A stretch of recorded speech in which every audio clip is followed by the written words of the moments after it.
everyone, and welcome to another video. Think I know you better to forget her. Certain people made for running. Think I need you more than let you know I'm bored and tell me this means more than nothing.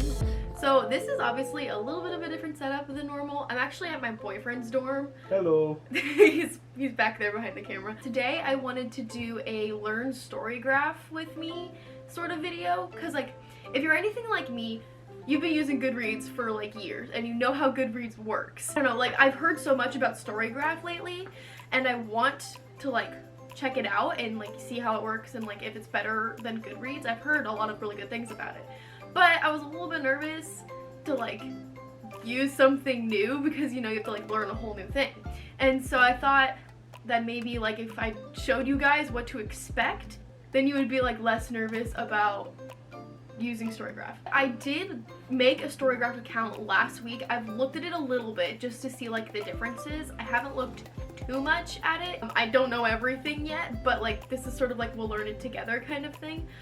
So I'm hoping that if you're nervous about trying out StoryGraph for the first time, this video will help you because you'll know what to expect and like what things are different, and even if you want to get a StoryGraph account, because like maybe you won't like it and then you won't have to waste your time because I'm here for you. So basically I just made an account. When you first make an account, it's going to bring up this page where it says import your Goodreads data, and you can choose to do that or you can say no thanks. It tells you some guidelines of like how to do it, so that might be something you want to like read into. It says they do something different for their rereads.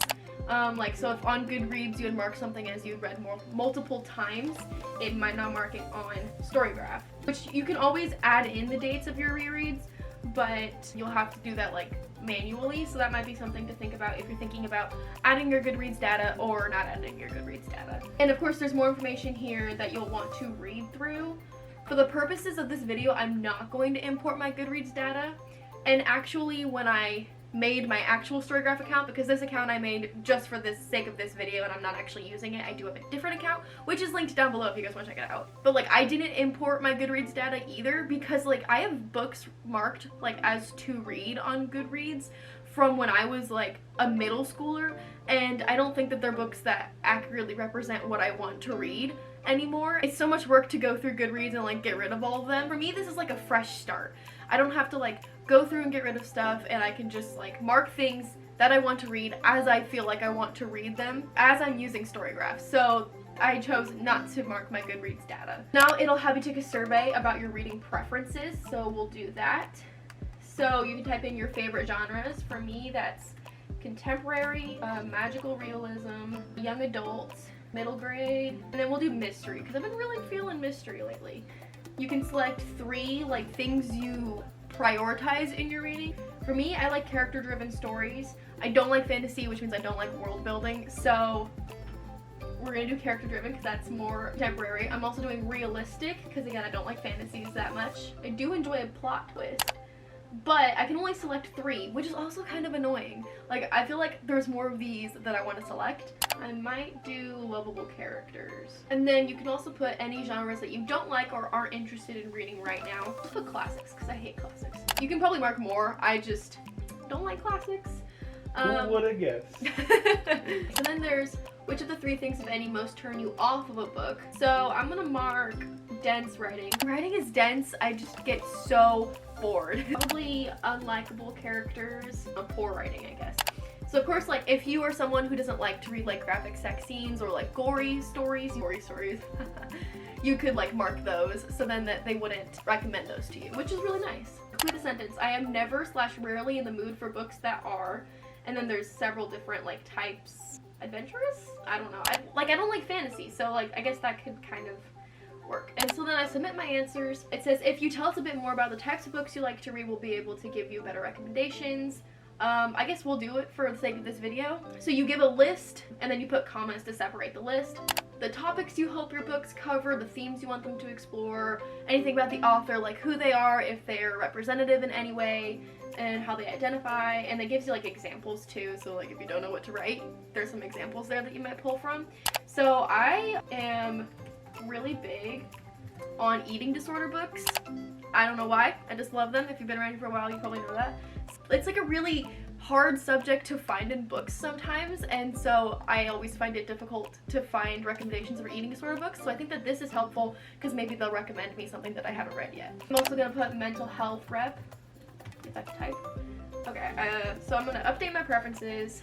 So now it brings me to like the main StoryGraph page. Some recommendations of books that you might like, which I could always click to read if I wanted to read those. I'm going to click to read on Solitaire by Alice Oseman just because I know Katie from Katie Can't Read will like it. Top here it says what are you in the mood for, and if you click it you can mark, it lists the different like tones of stories, so like dark, emotional, funny, all those things. I'm gonna put lighthearted for right now, I don't know. And then like you can do show any books with any of the selected moods. Oh, so you can mark more than one mood. Oh, interesting. So it's like any of the ones you selected, or it has to meet all of the selected moods. Then you can mark the pace, slow, medium, fast pace, and then type fiction or nonfiction. I always do fiction. Genres, include any or include all, and then you can list the genres as well. And then you can also put excluding, so classics, we're excluding that. You can also mark the page numbers too. That is so cool. Like less than 300 pages to 499 or 500 plus pages, which is so cool. And then don't show me books that are already on my to-reads pile or books that I own. So I'm assuming it's in some place you can like mark books that you own, and so like you could mark don't show me books that I own because like you would already know about it. So I think that the ones that are right below it are the recommendations they gave you based on the thing you said you're in the mood for. So I'm not going to mark any of these just because for the sake of this video. So now we're going to go up to find a book. We'll just like go through the tabs. So it gives me recommendations right here, and I like that they do this little like movement thing as you like mouse over the books. It's really cool. And you can explore and look at more. It also has your to be read pile, which only has the solitaire book that I marked earlier. Which you can also filter, which is cool. So last added, pages low to high, pages high to low. I think you can also do that little questionnaire again, I think based on your TBR, which is also really cool. And then like right here, I don't have anything marked as currently reading, but right here where I'm moving my cursor, you would see the books you're currently reading. I believe that these may be like popular books on StoryGraph or maybe just recommendations as well. I'm not quite sure. Okay, now up here on reading challenges. Now I thought this was really cool when I was looking at it. So I'm gonna set up my reading goal for 2021. My reading goal for this year is 130 pages, or 130 books. Then it shows you here, and like as you mark books as you read this year, it'll like fill it up, like just like how Goodreads does. But it also has a pages goal. I know on Goodreads it tells you like in your like yearly wrap up how many pages you read that year, but you can't like set a page goal. But I think that's cool that StoryGraph does that. So like even though you read 130 books, maybe all of them were like 300 pages or less or right around there. And so like it wouldn't really be that many pages, but you read a lot of books. So I think if you're trying to like encourage yourself to read more pages, this would be something really cool that you could do. I believe I set on my like actual count, I believe I set it to 45,000 pages. So I'll set it to that. And so then you can see here both your reading goal and your page goal. And it'll let you know like you're behind by this many books. And then it tells you over here as well, you're behind by 6,904 pages. Okay, so then there's the community tab. And so this would be like people you could follow, like just people on StoryGraph, and you could follow them. And then there's also like a button for people you follow, and I'm sure if you're following people it'll bring up a list. I'm not following anybody right now because I just made this account. And the last tab up here is your StoryGraph. So again, it'll list the books you're currently reading, the books you've marked as read, your goals down here, your to be read pile, and then your stats. I do want to show you stats, so I might log into my actual StoryGraph account at some point in this video to show you my stats and show you how it looks, because I think it looks really cool. And then up here you can also manage your account. So it would show you your email, but I'm not showing you my email for the purposes of this video.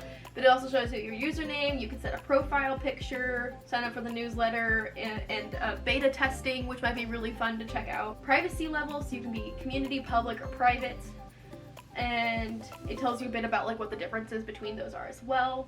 There's a StoryGraph Plus, which launched I guess this month. I don't know what that is or what that entails, but that might be something you could look into. You can change your password and then also import your Goodreads again. manage your data. You can delete your to be read pile, which might be something you might look into if you're like, man, I'm really overwhelmed. Delete to be read and just read whatever you want. Delete your book reviews and tags, and then you can delete your account. So that's pretty much it as you are creating an account for StoryGraph. Now I'm going to log into my actual StoryGraph account and show you my stats and my reviews and that kind of thing. So I'll show you how to review a book as well. Now I'm logged into my actual StoryGraph account, and it shows me that I'm currently reading these 3 books, and actually I'm currently reading another book right now that I'll have to add to it, but I can show you guys how to do that. And then read recently, so these are books that I finished recently, and you can view all of the books that I've read this year as well. It also shows you my 5-star reads, which I think is really cool, because like it shows you like my favorites that I've read, which is awesome. And then of course down here you can see my goal. And then here is where the stats are, like I was talking about. So it says I mainly read fiction, books that are emotional, mysterious, and adventurous. And I typically choose medium-paced books that are 300 to 499 pages long. And so we're gonna look at my stats. So this is like my stats for the whole year. So of course we have the goals up here like we talked about. But then I also have all the books that I've read this year so far, which is 19 books, 6,252 pages. And it has like the different moods and how many books I've read per that mood, which is really interesting. So I've read 10 emotional books, 1 hopeful, 2 challenging, 2 sad, and so on and so forth. And you can like hover over them to see that. So that's cool. And then there's also a pacing, so mostly medium pace, some slow and some fast. Page numbers, mostly 300 to 499 pages. A good amount of less than 300 pages, just 500 plus pages so far this year. And then my fiction versus nonfiction. I have read 1 poetry book this year, and I think it marked it as nonfiction, even though I wouldn't say poetry is nonfiction. But I'm assuming that's what that 1 nonfiction book is.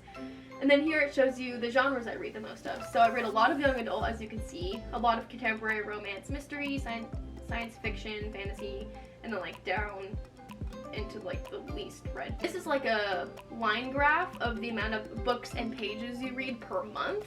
And so January I read 10 books, so far in February I've read 9. And it also shows you the pages. So in January I read 3,506 pages, February I've read 2,746 pages so far. And of course, like as the months go, these lines would move. And then it also shows you my star ratings. And then that's it for the statistics portion. Now I'm gonna show you how to like leave a review on a book. So we're gonna go to the book I'm currently reading right now that I'm almost done with. It's called Game Changer by Neil Shusterman. And so I'm gonna mark that as currently reading. And then you can track your progress like you can on Goodreads. So you can like mark your page number or like the percentage. So like that's how you would mark it as currently reading. I do want to leave a review for you guys. I'm almost done with this book, so I am going to leave a review. For the sake of this video, I might go back and like change my review as I finish the book. But for the sake of this video, we're going to leave a review. So I can mark it as read, and then I put add a review. And then you can mark the like different moods of the book. So I'd say that this book is challenging, funny at times, inspiring, a little mysterious, reflective definitely, and a little tense, I would say. The pace, I would say it's pretty fast paced. Like I've been like really going through this book, and I'm reading in an audio, so that helps a little bit, but like it's so interesting. I'm really interested in this book. I can't wait to talk about it in my February wrap up, so like stay tuned for that. And then you can put, is this book mainly plot driven or character driven? And then you can also put a mix or just NA if you don't want to answer it. I'm gonna put a mix because it's very centered on one character, but it's also plot driven. Strong character development, definitely. And of course you can mark it's complicated, like if you don't really know for sure if you think it's got strong character development or not, and then you can also put NA again. Would you say the cast of the characters is diverse? I would say yes. Did you find the characters lovable? Also yes. Are the flaws of the main character a main focus of this book? I would say yes as well. And then you can give a star rating. And the most exciting part about this is you can mark 0.5s or even 0.25s of your star rating, which of course you can't do on Goodreads and everybody complains about it. However, it's really unfortunate for me because I decided that this year I wasn't gonna do 0.5s or 0.25s because Of course, on Goodreads, you can't mark that, and I didn't really know that much about StoryGraph going into this year when I made that decision. And also, on my Instagram, I always post when I finish a book, and I put it in my little highlights thing of, like, my 2021 reads. I don't know if anybody really, like, looks at those too much. I just know that they're really helpful to me when I want to, like, see every single book I've read, the date I started it, the date I finished it, and my rating, like, back to back to back. It's just really helpful when I'm trying to look at that. But, like, the way I decided to do it is I write out, like, 3 stars instead of writing like the number 3. And so like if I was writing 3.5 stars, like that's just way too many words and it like wouldn't work for the way I have my little story graphic laid out. So it's nice that StoryGraph does this. I just don't know that I'll take advantage of it this year because of the way I decided to do my Instagram stories. So that's unfortunate, but really exciting for anybody else who's not me. I'm gonna mark it 5 stars. Right now I believe it's on its way to be a 5-star rating. Then you can add a review here if you want to, and if it is a spoiler, you have to do this like bracket thing of spoiler, type your text, and then another bracket thing of spoiler. That way it doesn't show people your review. Then you can also here make a list of themes, topics, or tropes covered in the book, and again you separate them with commas. Parallel universes, race, sexuality, gender, like it like things that it talks about. Of course you could put tropes, and then you can also add content warnings, so like graphic content warnings, moderate, minor ones. Any further information about the content, of course you can mark it as spoilers if it is a spoiler, and then you hit save review. You can also mark here when you finished the book, and I'm assuming I'll finish it today. You can also edit it. The only thing that I don't like about StoryGraph, maybe you can do this and I just haven't figured out how to do it yet, is you can't mark the date you started it. Like on Goodreads you can mark the date you started and the date you finished. And I really like keeping track of when I did that. I also do keep track of that on my Instagram stories as well. So it's not like that big of a deal that StoryGraph doesn't have that feature of marking the date you started it, but it's just something that I wish it did have. And then here it gives a brief like synopsis like Goodreads does of the story. And then over here you can see like the community, what like everybody who's read this book, and this is what they've marked. So like 71% marked challenging, 42% marked reflective on the moods. You can view the content warnings here, which is really nice for when like I'm making a video and I want to make sure that I'm giving content warnings. Like I can just go to StoryGraph and see what the content warnings that people have marked are. And then you can see like people's actual reviews as well, like their like text reviews. I don't like that you can't just like scroll down to them like you can on Goodreads, but you know, you win some, you lose some. Pacing is right here, and then you can see like plot or character driven and like the percentages of what people marked. For all of those things that I just show you, you can mark in your review, the average star rating, and you can also flag incorrect book information if you feel someone marked the wrong thing for the wrong book or something. You could do that. So of course, like on the main page of the book, it has the cover, title, author, and the other thing I really like that StoryGraph does that Goodreads doesn't is it gives you the genres that it is. Like on Goodreads I feel like it just tells you, oh, it's young adult, and I'm like, okay, is it like fantasy, is it contemporary, magical realism, historical fiction? Like I want to know more about than just is it young adult or whatever. And so I think that that's nice that it tells me straight up it's fantasy, which is weird that I'm reading a fantasy book. Okay, but that's it, I believe, for learning StoryGraph with me. Of course, there might be some things that I missed. I haven't looked too much into StoryGraph, but I think I get the general gist of it. And I feel like it's very user-friendly. So again, if you are nervous about learning something new, just know that this is really user-friendly, and it didn't take me long to learn at all and understand. So I think that it'll be an easy experience for you as well. And also, like I said, there are so many cool things that StoryGraph does that Goodreads doesn't, and so I would definitely agree with the hype. I think StoryGraph is better than Goodreads. Thank you all so much for watching this video. If you liked it or you found it helpful, please make sure you're subscribed down below so you don't miss any future videos from me. And if you want to follow me on social media and my StoryGraph, all the links are in the description box down below as always. Thank you all so much for watching. I hope you learned something, and I will see you in my next video. Bye! All you see is black.